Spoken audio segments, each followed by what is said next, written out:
Coming up this week on The High Road with Keith Warren. And when you're down here in South Texas, there is no telling what will walk out of the woods.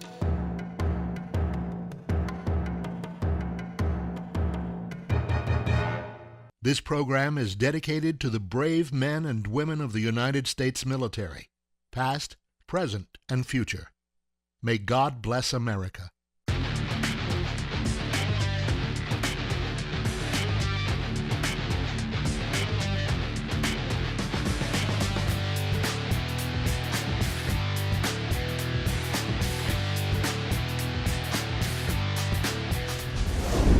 This is The High Road with Keith Warren.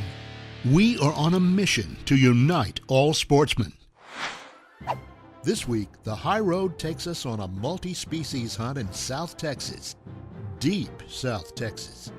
This part of the Lone Star State offers multiple opportunities, and on this trip, Keith tries to take advantage of them all. It's not very often that I get to go hunting just by myself or just by myself with a cameraman. You know, most of the time I'm hunting with an outfitter or a friend. On today's program, it's going to be one of those unusual times that I do get to go hunting by myself with just a cameraman, and I look forward to doing that so much. I like the ability to be able to go where I want, when I want, and hunt how I want. I'll be hunting right down by the Rio Grande River, right next to Mexico. And this is a private ranch. It's owned by some dear friends of mine. They do not open it up to hunting at all, and it's just for friends and family. And so this is a special piece of property, and it's going to be a special show. The primary animal that I'm after on today's show is obviously the white-tailed deer, and hopefully I can get a big buck. But there's another animal that, as a bow hunter, I absolutely love hunting down here, and it's a javelina. And the cool thing about hunting javelinas in Texas is the limit is 2 per person per year. And they are considered a big game animal, but the neat thing about it is, compared to, say, Arizona, you don't have to apply for a javelina tag and draw out down here. It's over the counter. And on this particular ranch, there are lots of javelinas, like there are on lots of ranches in South Texas. And javelinas, they live in thicker brush than the deer do. They'll get in there, and because they're so little, they can go through these little tunnels, the little canopy, if you will, down underneath mesquite and cactus and all. And it's surprising, they make a living in the cactus, and they eat cactus. They love it. And so hunting for javelina with a bow is one of my most enjoyable things to do down here. You can hunt them out of a stand, and many times we'll do that and take advantage of them when they come by the stand. But the most fun for me is get on the ground and see if I can walk close enough to one. Javelinas get in the 45 to 50 pound range. They have very coarse hair. They're called collared peccaries. Many people think that they're a hog, and I guess they are. They look like hogs. They're big, deep in the chest and small in the rump, and they've got an unbelievable nose. And a lot of people, I don't think, respect javelinas enough. You know, they don't have real good vision, but it's okay. I mean, it's not bad. They don't have real good ears, but it's okay. But their nose, if you're not using scent killer, or if you're not hunting downwind of them, I don't think you're going to get close enough, at least with a bow, for a shot. South Texas and northern Mexico is just a sea of brush. Mesquite, wahia, black brush, white brush, I mean, cactus, you name it. And everything down here has thorns on it.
Just give him a minute.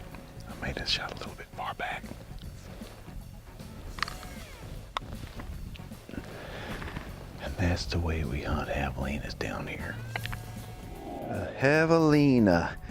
These guys right here in many parts of the country, these are These are pretty hard to get. Like Arizona, they are doggone hard to get. But this is I'm talking about the reason why they're hard to get, because you gotta have a permit. You have to get a permit to get them, just like you do a deer or elk. But these are neat little animals, and I love bow hunting them. They've got a pretty decent nose on them. They got a decent nose, but and their hearing is not very good, but their vision is a lot better than I think what a lot of people think. I don't think they can see, they can differentiate colors at all, but I think they can see movement pretty well, especially up close. So if you're going to ever spot and stalk, you need to go do it slowly. But take a look at these teeth on them. This is what's cool. Well, you wouldn't want those things to get a hold of you. That's nice. That's really nice. It gives me a lot of confidence in my equipment. And next stop for him is up in the house. We're going to start making tamales out of it. Stay tuned. The Smorgasborg in South Texas is just beginning. The High Road with Keith Warren, brought to you in part by Savage Arms, Diamond Archery, Record Rack Deer Feeds, Bad Boy Multi-Terrain Vehicles and Bad Boy Mowers, and new supercharged scent killer by Wildlife Research Center, Beyond 99%. Join the High Road online at keithwarren.net. Keith is on a multi-species hunt in deep South Texas. Amongst the brush, cactus, snakes, and sticks, there is a plethora of species to harvest, both native and non-native. This area is just game rich, not just a lot of whitetail deer, both bucks and does, and javelinas, but there is a nuisance animal that has come in the last 25 years or so, and it's the feral hog. And feral hogs have given a lot of people a lot of pleasure, but they've also given a lot of people a lot of headaches too, and those are the landowners. When you own a piece of property and you're passionate about the piece of property, you want everything on the piece of property to do better. Well, feral hogs are one of those things that most people don't want them to do any better. They want them gone. And the reason why is they just do so much damage. They damage the roads and they damage food plots, and they multiply so quickly. They'll scare off deer, they'll scare off javelinas. The good thing about hogs is they're good to eat, real good to eat, and they're fun to hunt. From time to time, I get to be involved in the field testing of new products, and that's what I'm going to be doing here. This is specifically the product is a BSA tactical sight. This electronic sight, and it has a flashlight on one side and a little laser sight on the other. It's operated by batteries, but it also has little switches on either side of my forend. I have them, one for the flashlight, one for laser light. This can be used in either daylight conditions or in dark, low light conditions, because with the flashlight and the laser on there, you can see what you're doing. You can see your target real well. But I've got it mounted on top of a 17 HMR Savage. This has a little AccuTrigger on it. And I am in deep South Texas right now. We have had a terrible problem with feral hogs. Terrible, terrible. And I have heard people tell me a lot, hey, you can't kill feral hogs with a 17. And I say horse hockey. You can kill them, and it's all about shot placement. Just like whether you're archery hunting or elk hunting, anything else, it's all shot placement. A lot of people, I think, have too heavy of a pound bow, and they can't shoot it well because it's too heavy. They think that the weight is going to help their accuracy, I guess, or they shoot too big a caliber rifle. Well, let me tell you something. The little 17 is as accurate as you're going to get, and you place one right there behind the ear, and he's dead. We're going to sit up here and see what happens. Like I said, we're infested with feral hogs. We'll see how many we can get.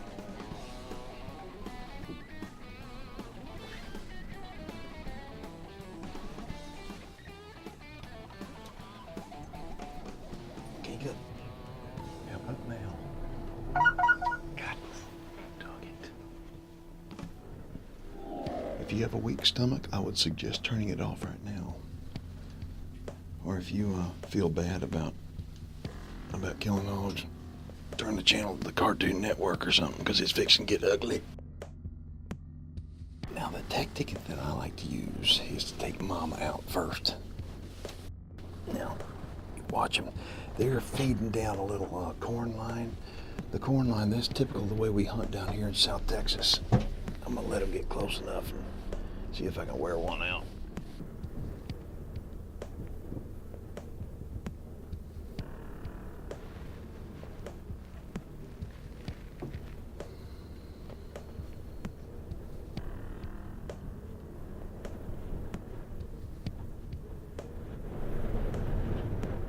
Look at the one with the white on it. Okay, tell me when you're ready. I'm good.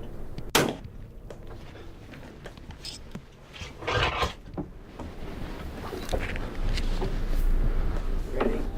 So you can actually see that red dot on the pig, and you'll notice it has a red. Turn it off, and it has actually different levels, so different brightnesses. And you'll notice too, it has blue. There you go, blue, and it has green. See, there you go. So this sight right here is pretty incredible. It has lots of features on it. And the best feature out there right now is a dead pig. Oh, look, look, look, look, look. There's some more. There's some more. Okay, the one on the right. Okay. Okay, stay put on it. Okay. Okay. Go. You on the right? You okay? The big one. Okay, hold on. All right. Look at her. All right. Right there. Drop just like that. Now, I want to tell you something. Those babies are going to be just fine if they don't come back. If they come back, they're not going to be fine.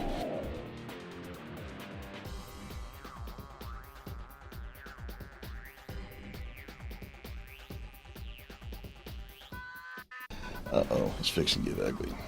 Look who showed up.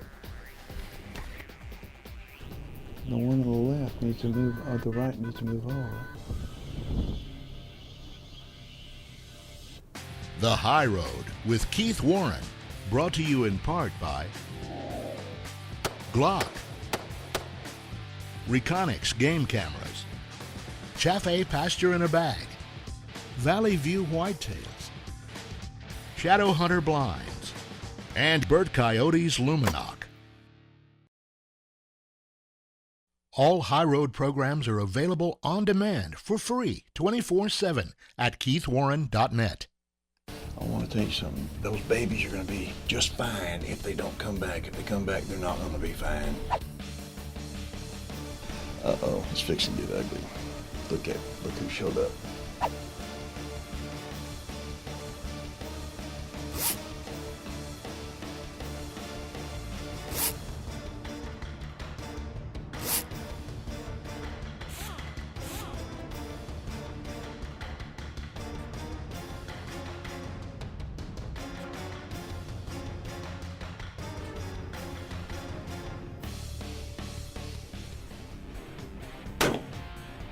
Got them both. Got them both. Okay, now how are we going to do this? Took out the whole family. Plan came together real well. Took the sow first and then the other four. And like I said, I'm going to make a whole lot of people happy, but I'm sure on this video I'm going to also make some people that are upset and think, why didn't you let them go? Well, if you're one of those people, guess what? You don't have to contend with them. You don't know anybody in South Texas who has to put up with these guys. They multiply fast. There's no bag limit. There's no season. You can hunt them 24 hours a day. You can hunt them at night, and that's where this product comes in well, real good too. So anyway, feral hog hunting is necessary. It's necessary, and the best thing about these guys is they taste real good. Confidence is everything in everything you do, whether you're taking your driver's education course or whether you're a bow hunter. You know, when I get up in the stand, I want to make sure I can draw, I can get a good sight picture, and I can release. And sometimes I like to do that when there's actually an animal down there. Javelinas, they're little herd animals. But if you see one javelina by himself, just one, odds are he's an old boar. And this one happened to be an old boar, and I needed some confidence. My ride's going to be here in a few minutes, and a javelina has come in. One javelina is probably a boar. Right underneath the stand, the wind is just horrendous, and the deer have all moved back now. But what I'm going to do is I'm going to take a shot at him with my bow. If I can get him, it'll give me a high degree of confidence, because this is a hot spot for deer.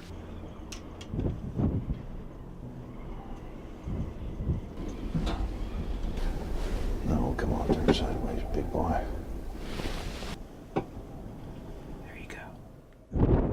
Sideways.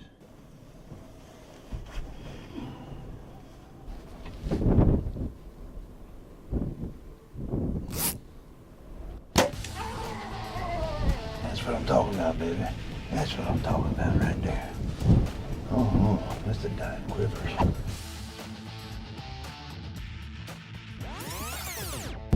Oh, that's the dying quivers. Naturally, I pulled out the arrow because that's not politically correct to show an arrow sticking out of a corpse on TV, but on HD, that's got to look really, really good. The broadhead that I'm using just blows a great big old hole in anything you shoot, and this guy right here just KO'd him. Now I'm just checking to make sure he's got all his teeth. Oh yeah, look at that, look at that. That other one I shot had a broken off tooth, but this one right here has got all of them. Well, there's one good thing, I know my bow's on.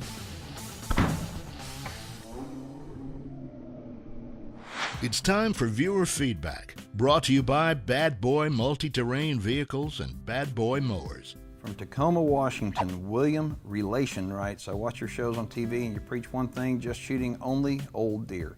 If you have plenty of money and go to places that have a big deer herd, which means a regular man can't hunt there, open land is shrinking fast, and as landowners are getting ready for that big buck, somebody else shoots it. The real hunter force is shrinking each year because all these ranchers wanting to get rich, and we keep trying to stretch our buck. William, landowners, I think, are entitled to get paid for people coming on their land to hunt. And if somebody wants to and can afford to pay more money than you can or than I can, and the landowner can get it, more power to them. We live in America. I think that there's plenty of hunting opportunity out there. There's always going to be class envy. There's always going to be jealousy. There's always going to be the people that have and the people that have not. And I look at it and I think, you know, I don't want to complain about this. I just want to say there are opportunities out there for people to go out there and to hunt, whether it's on public land or private land. And thank God we live in America where we can make our own choices. Our website address will be coming up at the end of the show. The High Road with Keith Warren. Brought to you in part by Oilfield Camo, iHuntAmerica.com, BSA Optics, Gamo Air Guns, and Jardin Consumer Solutions, makers of the Game Saver. Keep up with Keith as he continues on the high road and become eligible to win some great prizes by becoming a fan on our Facebook page. America's #1 big game animal is the white-tailed deer, and more landowners than ever before are managing their particular properties in order to maintain not only a healthy deer herd, but as many deer as the habitat will support. So the question is, how many deer will a piece of property support? Well, contact local biologists and they should be able to tell you, depending upon the habitat that any particular piece of property has, how many deer that habitat should be able to carry. And so then you have to determine how many deer are on that piece of property. Well, here in South Texas, we're going to go along and show you a very unique way of counting white-tailed deer.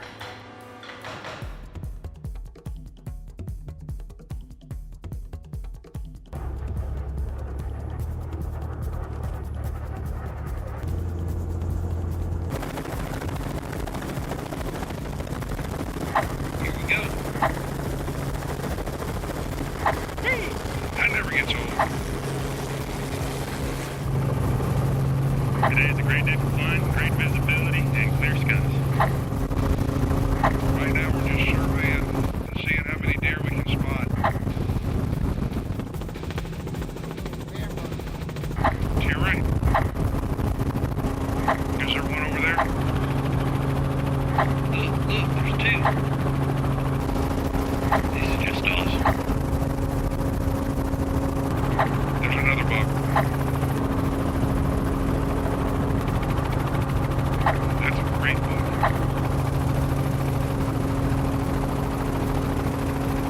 There, to the left.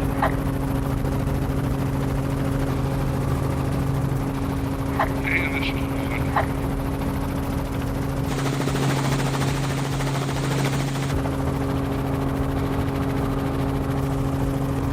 Straight ahead, another one. That's the same one.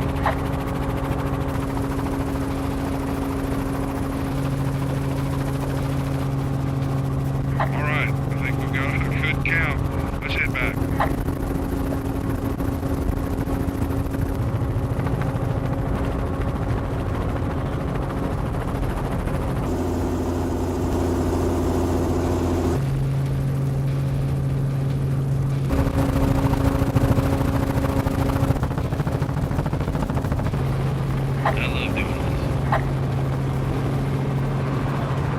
We got a lot of bucks and a lot of does, and we're gonna have to work on the does. Coming up in a few weeks, I'm going to get to work on the does. And when I get done with that, I get to go to work on the bucks. If you'd like to book your own Javelina hunt or a feral hog hunt in South Texas, contact Matt Yablonsky with Inner Circle Hunts International at 570-499-1598 or look him up on the web at huntic.com. Outdoorsmen can change our country. Together, we can work to keep our country the greatest country on earth. We, the American people, have the inalienable right to pursue happiness and seek the American dream. Our Second Amendment right to keep and bear arms is being threatened today more than any other time in history. And without this right, America and the way we live in our country will change forever.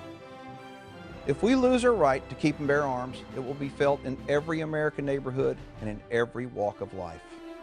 Every sportsman needs to reach out and genuinely try to understand each other in our country. We need to recognize and support each other, and we'll create the largest group of united sportsmen ever assembled in America. This unity will truly be amazing, and more importantly, it would be a partnership with purpose and resolve to protect our Second Amendment right to keep and bear arms. I'm Keith Warren, and thanks for watching, and always remember to take the high road. If you have a question, comment, or story you'd like to see on the high road, let us hear from you online at keithwarren.net. Closed captioning is brought to you by new Supercharged Scent Killer by Wildlife Research Center. Beyond 99%.